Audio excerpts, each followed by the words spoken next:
Bismillahirrahmanirrahim. Assalamualaikum warahmatullahi wabarakatuh. Selamat sore, salam sejahtera bagi kita semuanya. Om Swastiastu, Namo Buddhaya, salam kebajikan. Bangsa dan setanah air, penyebaran COVID-19 telah benar-benar memperlambat perekonomian dunia, termasuk perekonomian di negara kita Indonesia. 186 negara telah terpapar virus corona. Pemerintah terus bekerja keras untuk mengantisipasi hal ini, untuk mempertahankan daya beli masyarakat, untuk mengurangi risiko PHK, dan mempertahankan produktivitas ekonomi, produktivitas masyarakat di seluruh wilayah tanah air Indonesia. Pada kesempatan ini, saya hanya akan berfokus pada kebijakan bantuan-bantuan yang disediakan oleh pemerintah, langsung kepada masyarakat untuk mempertahankan daya beli masyarakat. Pertama, saya telah perintahkan kepada semua menteri, gubernur, bupati, dan wali kota agar memangkas rencana belanja yang tidak prioritas di APBN maupun di APBD. Anggaran perjalanan dinas, pertemuan-pertemuan yang tidak perlu, dan belanja-belanja lain yang tidak langsung dirasakan oleh masyarakat harus dipangkas. Kedua, kementerian dan lembaga di pusat, serta juga pemerintah daerah, provinsi, kabupaten, dan kota harus melakukan refocusing kegiatan dan melakukan realokasi anggaran untuk mempercepat penanganan COVID-19, baik yang terkait dengan isu-isu kesehatan maupun yang terkait dengan isu-isu ekonomi. Landasan hukumnya sudah jelas. Hari Jumat yang lalu, tanggal 20 Maret 2020, telah saya tanda tangani Inpres nomor 4 tahun 2020. Selain memerintahkan refocusing kegiatan dan relokasi anggaran, Inpres ini juga memerintahkan untuk percepatan pelaksanaan pengadaan barang dan jasa untuk mendukung percepatan penanganan COVID-19. Sekali lagi, bukan hanya untuk penanganan kesehatan masyarakat, tetapi juga untuk penanganan dampak ekonomi masyarakat.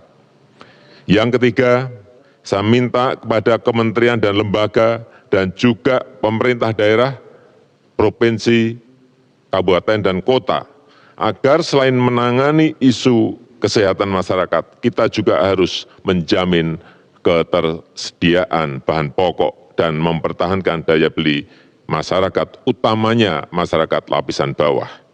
Kita harus membantu para buruh, membantu para pekerja harian, membantu para petani, membantu para nelayan, membantu para pelaku usaha mikro dan kecil, agar daya belinya tetap terjaga, agar terus beraktivitas dan berproduksi.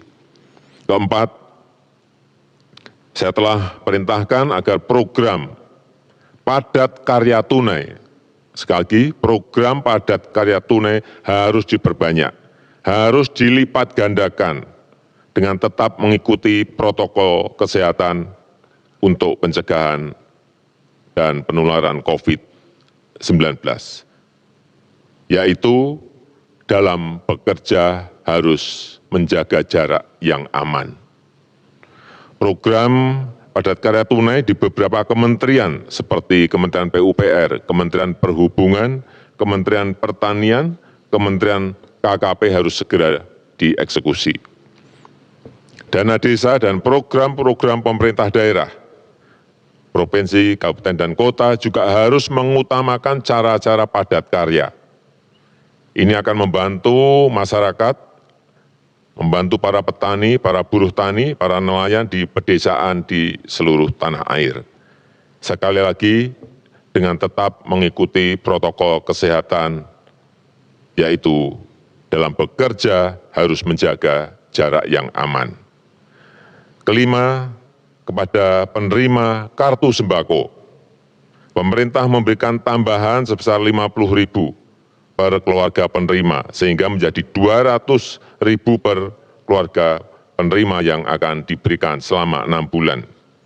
Anggaran yang dialokasikan adalah sebesar 4,56 triliun rupiah.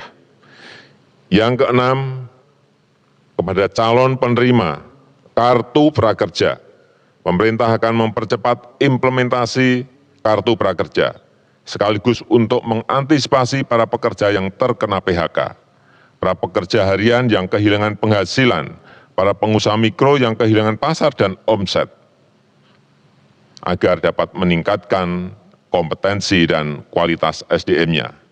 Alokasi anggaran yang disediakan di dalam kartu prakerja ini adalah sebesar 10 triliun. Sehingga nanti setiap peserta kartu prakerja akan diberikan honor insentif 1 juta per bulan selama 3 sampai 4 bulan.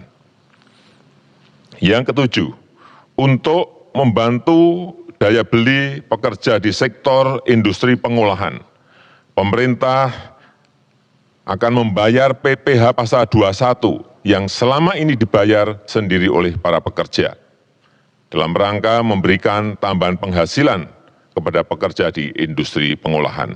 Alokasi anggaran yang disediakan sebesar 8,6 triliun rupiah.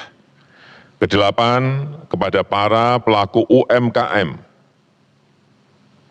OJK, Otoritas Jasa Keuangan, akan memberikan relaksasi kredit UMKM untuk nilai kredit di bawah 10 miliar untuk tujuan usaha, baik itu kredit yang diberikan oleh perbankan maupun oleh industri keuangan non-bank.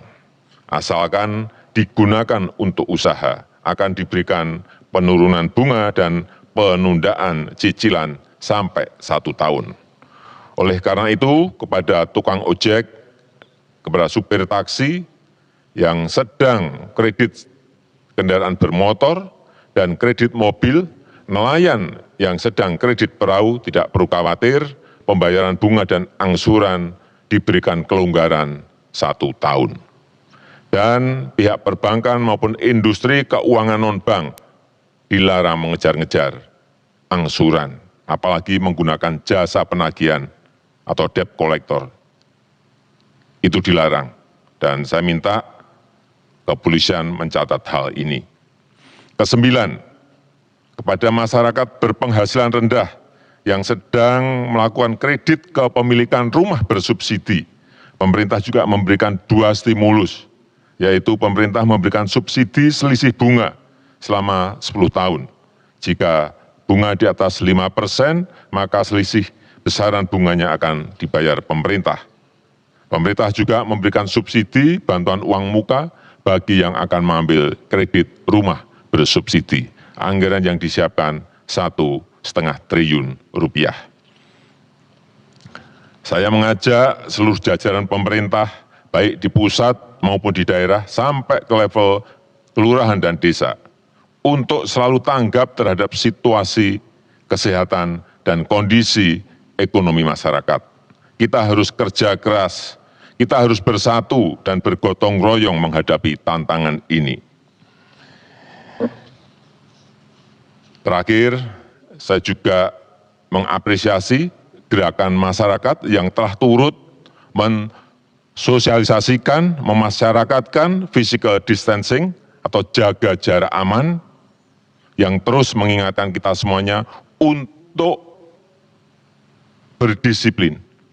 Karena hanya dengan kedisiplinan yang kuat, kita dapat mencegah penyebaran COVID-19.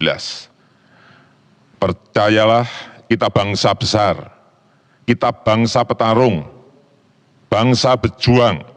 Insya Allah kita bisa, insya Allah kita mampu dalam menghadapi tantangan global yang berat sekarang ini. Terima kasih, saya tutup. Wassalamualaikum warahmatullahi wabarakatuh.